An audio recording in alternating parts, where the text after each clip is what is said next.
Et surtout, doit-on éviter certains médicaments en cas de vague de chaleur?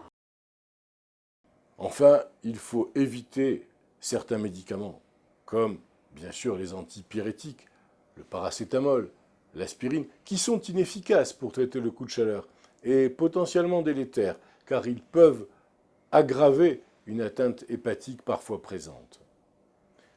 Les AINS, les anti-non-stéroïdiens, mais également l'aspirine, sont particulièrement néphrotoxiques pour les patients déshydratés. Il faut réévaluer les traitements face à la situation de forte chaleur.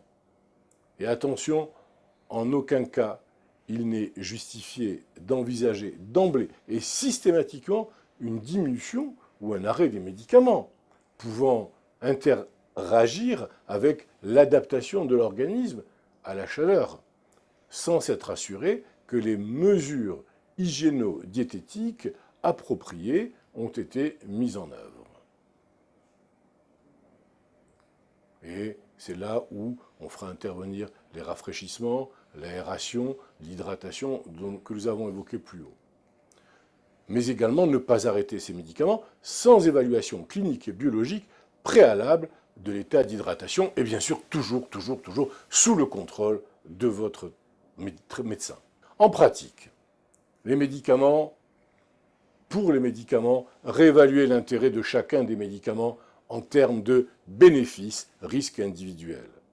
Supprimer tout médicament qui apparaîtrait soit inadapté, soit non indispensable, en tenant compte de la pathologie traitée, du risque de syndrome de sevrage et d'effets indésirables. En particulier, il faut faire très attention chez le sujet âgé à l'association des médicaments néphrotoxiques et à l'association d'un neuroleptique avec un médicament anticholinergique.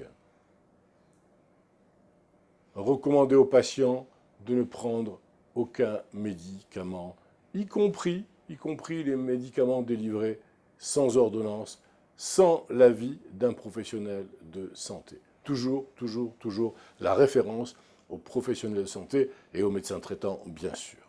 Il faut surveiller l'état général lors de toutes les visites.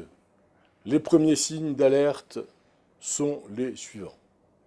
Un des signes importants, c'est la perte de poids, mais également les crampes ou l'absence d'urine depuis 5 heures, associée ou pas à une sensation de malaise, d'étourdissement au lever.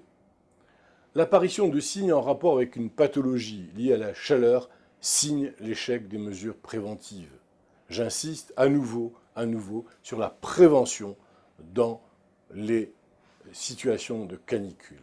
C'est le premier des traitements, la prévention.